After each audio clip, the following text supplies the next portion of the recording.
34,000 की राजस्व राशि को भी लूट लिया गया। माफिया ने अवैध बजरी से भरे डंपर भी छुड़वा लिए। परिवहन विभाग की गाड़ी को भी टक्कर मारने के आरोप लग रहे हैं। परिवहन इंस्पेक्टर ने लालसोट थाने में केस दर्ज कराया है, जहां पर देखिए परिवहन इंस्पेक्टर के साथ बदतमीजी हो गई और साथ ही कैश से भरा हुआ सूटकेस भी लेकर फरार हो गए बजरी माफिया। तो बजरी माफिया किस तरीके से बेलगाम हो गए हैं, कानून का खौफ नहीं है, डर नहीं है। ये तस्वीर उस बात की बानगी है, परिवहन इंस्पेक्टर से बदतमीजी का ये मामला, जहां पर चालान बुक और कैश से भरा हुआ सूटकेस छीनकर फरार हो गए माफिया। 1,34,000 की राजस्व राशि इस सूटकेस में रखी हुई थी, जिसको लूटकर बजरी माफिया फरार हो गए। हमारे संवाददाता इस खबर पर जुड़ गए हैं, सीधे उनका रुख करते हैं।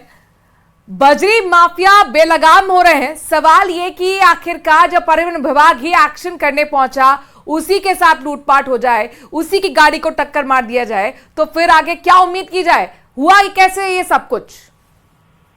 बिल्कुल एक बड़ा घटनाक्रम है।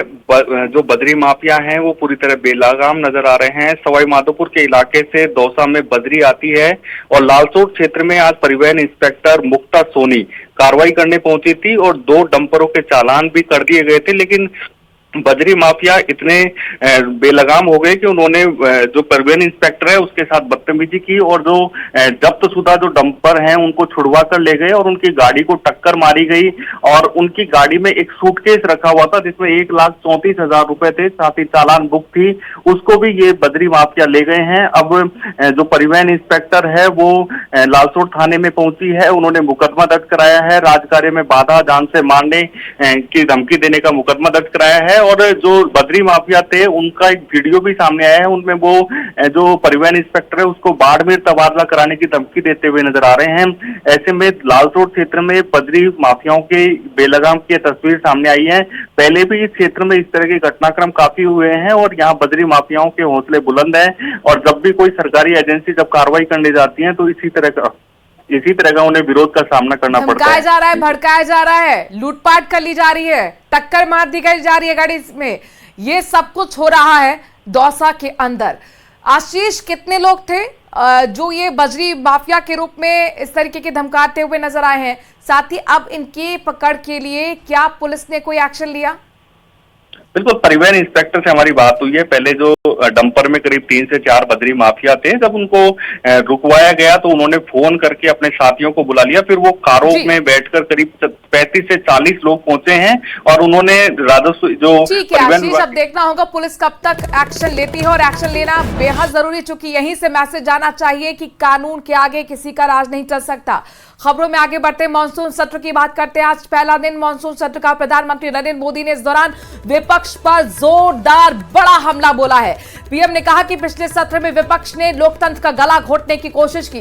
2.5 घंटे तक प्रधानमंत्री की आवाज को दबाने की कोशिश की गई। पीएम ने विपक्ष को नसीहत देते हुए कहा कि दल के लिए नहीं बल्कि देश के लिए लड़े।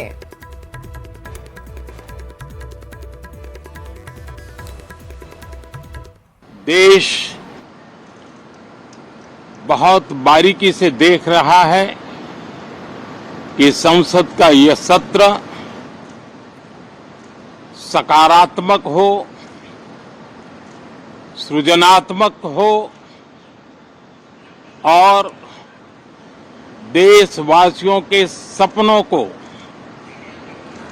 सिद्ध करने के लिए एक मजबूत नींव रखने वाला हो। करीब 60 साल के बाद कोई सरकार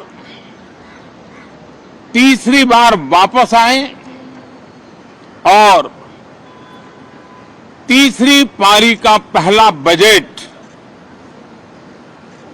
रखने का सौभाग्य प्राप्त हो, ये भारत के लोकतंत्र की गौरव यात्रा की अत्यंत गरिमापूर्ण घटना के रूप में देश इसे देख रहा है कि हमारे सभी माननीय सांसद पूरी तैयारी के साथ चर्चा को समृद्ध करेंगे। कितने ही विरुद्ध विचार होंगे, विरुद्ध विचार बुरे नहीं होते हैं, नकारात्मक विचार बुरे होते हैं। जहां सोचने की सीमाएं समाप्त हो जाती है, देश को नकारात्मकता की जरूरत नहीं है। देश को